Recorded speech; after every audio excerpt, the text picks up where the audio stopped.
Hello. स्वागत है आपका एक ही क्लासेस जयपुर चैनल पर।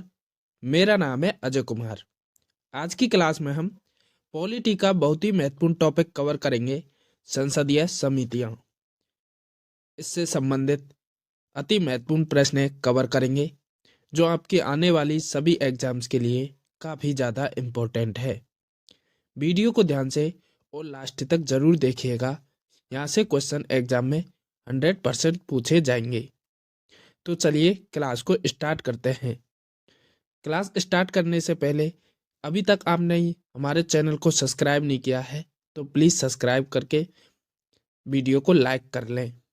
तो हमारा पहला क्वेश्चन है, संसद की कितने प्रकार की समितियां होती हैं? आंसर हो जाएगा उपर्युक्त दोनों। संसद की दो प्रकार की समितियां होती हैं, एक स्थायी समिति और एक तदर्थ समिति। स्थायी समिति परमानेंट समितियां होती हैं और तदर्थ समितियां वो होती हैं जो किसी कार्य के लिए बनाई जाती हैं और कार्य पूरा होने पर समाप्त कर दी जाती हैं। अगला क्वेश्चन है साथियों हमारा, निम्नलिखित में से कौन स्थायी समिति है? आंसर हो जाएगा उपर्युक्त सभी। प्राक्कलन समिति, लोक लेखा समिति, नियम समिति, ये सभी स्थायी समितियां हैं। अगला क्वेश्चन है साथियों हमारा, निम्नलिखित में से कौन तदर्थ समिति है? आंसर हो जाएगा पेरवर समिति। यह एक तदर्थ समिति है। याचिका समिति, विशेष अधिकार समिति और आवास समिति ये स्थायी समितियां हैं। अगला क्वेश्चन है साथियों हमारा, प्राक्कलन समिति में कितने सदस्य होते हैं? आंसर हो जाएगा 30 सदस्य होते हैं। प्राक्कलन समिति में कितने सदस्य होते हैं? 30 सदस्य होते हैं। अगला क्वेश्चन है साथियों हमारा, निम्न में से कौन सी सबसे बड़ी संसदीय समिति है? आंसर हो जाएगा प्राक्कलन समिति। प्राक्कलन समिति सबसे बड़ी संसदीय समिति है। अगला क्वेश्चन है साथियों हमारा, प्राक्कलन समिति के सदस्यों का कार्यकाल कितने वर्ष का होता है? आंसर हो जाएगा 1 वर्ष का होता है। प्राक्कलन समिति के सदस्यों का कार्यकाल 1 वर्ष का होता है। अगला क्वेश्चन है साथियों हमारा, प्राक्कलन समिति का अध्यक्ष कौन होता है?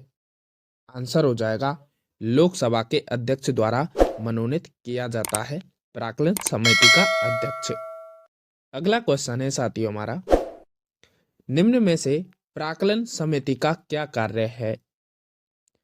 आंसर हो जाएगा सरकारी खर्च को कम तथा प्रशासन में सुधार करने का रिपोर्ट देना प्राक्कलन समिति का कार्य है। अगला क्वेश्चन है साथियों हमारा, निम्नलिखित में से वह समिति कौन सी है जिसमें राज्यसभा का कोई सदस्य नहीं होता? आंसर हो जाएगा प्राक्कलन समिति। प्राक्कलन समिति वह समिति है जिसमें राज्यसभा का कोई भी सदस्य नहीं होता। अगला क्वेश्चन है साथियों हमारा, लोक लेखा समिति में कुल कितने सदस्य होते हैं? आंसर हो जाएगा 22 सदस्य होते हैं। लोक लेखा समिति में कुल 22 सदस्य होते हैं। 15 सदस्य लोकसभा से लिए जाते हैं और 7 सदस्य राज्यसभा से लिए जाते हैं और कुल सदस्य 22 होते हैं। अगला क्वेश्चन है साथियों हमारा, लोक लेखा समिति के सदस्यों का कार्यकाल कितने वर्ष का होता है? आंसर हो जाएगा 1 वर्ष का। लोक लेखा समिति और प्राक्कलन समिति के सदस्यों का कार्यकाल 1 ही वर्ष का होता है। अगला क्वेश्चन है साथियों हमारा, निम्न में से किस समिति को लघु लोकसभा भी कहा जाता है? आंसर हो जाएगा लोक लेखा समिति। लोक लेखा समिति को लघु लोकसभा भी कहा जाता है। अगला क्वेश्चन है साथियों हमारा, लोक लेखा समिति के सदस्यों का चुनाव किस प्रकार से किया जाता है? आंसर हो जाएगा एकल संक्रमणीय मत पद्धति के द्वारा लोक लेखा समिति के सदस्यों का चुनाव किया जाता है। अगला क्वेश्चन है साथियों हमारा, लोक लेखा समिति के अध्यक्ष का मनोनयन किसके द्वारा किया जाता है? आंसर हो जाएगा लोकसभा अध्यक्ष के द्वारा। लोक लेखा समिति के अध्यक्ष का मनोनयन लोकसभा अध्यक्ष के द्वारा किया जाता है। अगला क्वेश्चन है साथियों हमारा, निम्नलिखित में से कौन सी वित्त समितियां हैं? आंसर हो जाएगा इनमें से सभी। लोक लेखा समिति, प्राक्कलन समिति, सरकारी उपक्रम समिति, ये सभी वित्त समितियां हैं।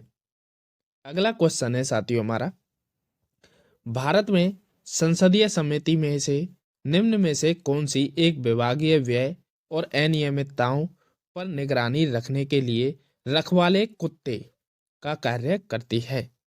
आंसर हो जाएगा लोक लेखा समिति।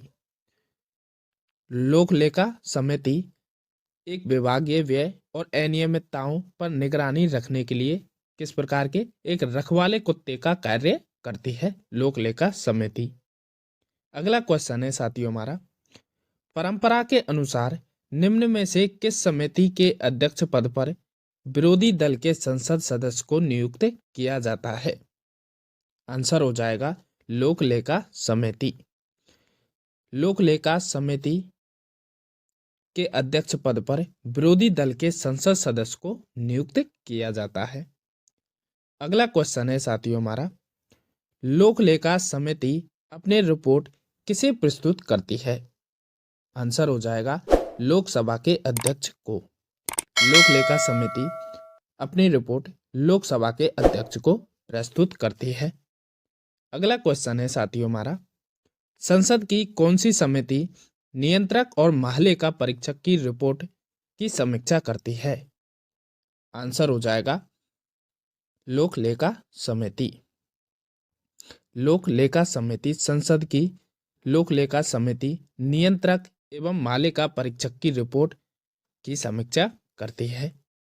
अगला क्वेश्चन है साथियों हमारा, निम्नलिखित में से किस समिति में लोकसभा के 15 और राज्यसभा के 7 सदस्य होते हैं? आंसर हो जाएगा उपयुक्त में से सभी। सरकारी उपक्रम समिति, लोक लेखा समिति, विज्ञान और प्रौद्योगिकी समिति, इन सभी समितियों में लोकसभा के 15 और राज्यसभा के 7 सदस्य होते हैं। अगला क्वेश्चन है साथियों हमारा, निम्नलिखित में से किस समिति का सदस्य कोई भी मंत्री नहीं हो सकता? आंसर हो जाएगा उपयुक्त सभी।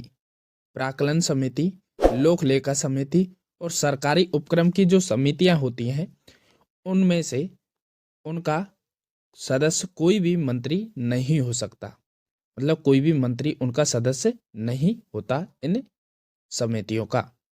अगला क्वेश्चन है साथियों हमारा, सार्वजनिक उपक्रम समिति का गठन किस समिति की संस्तुति पर किया गया था? आंसर हो जाएगा कृष्ण मेनन समिति। सार्वजनिक उपक्रम समिति का गठन कृष्ण मेनन समिति की संस्तुति पर किया गया था। अगला क्वेश्चन है साथियों हमारा, सरकारी उपक्रम समिति में सदस्यों की संख्या कितनी होती है? आंसर हो जाएगा 22 सदस्य होते हैं। सरकारी उपक्रम समिति में 22 सदस्य होते हैं। 15 लोकसभा से लिए जाते हैं और 7 राज्यसभा से। अगला क्वेश्चन है साथियों हमारा, लोकसभा अध्यक्ष किस समिति का पदेन अध्यक्ष होता है? आंसर हो जाएगा नियम समिति का। लोकसभा अध्यक्ष नियम समिति का पदेन अध्यक्ष होता है। अगला क्वेश्चन है साथियों हमारा, विधेयकों पर प्रवर समितियां में सदस्यों की अधिकतम संख्या कितनी तक हो सकती है?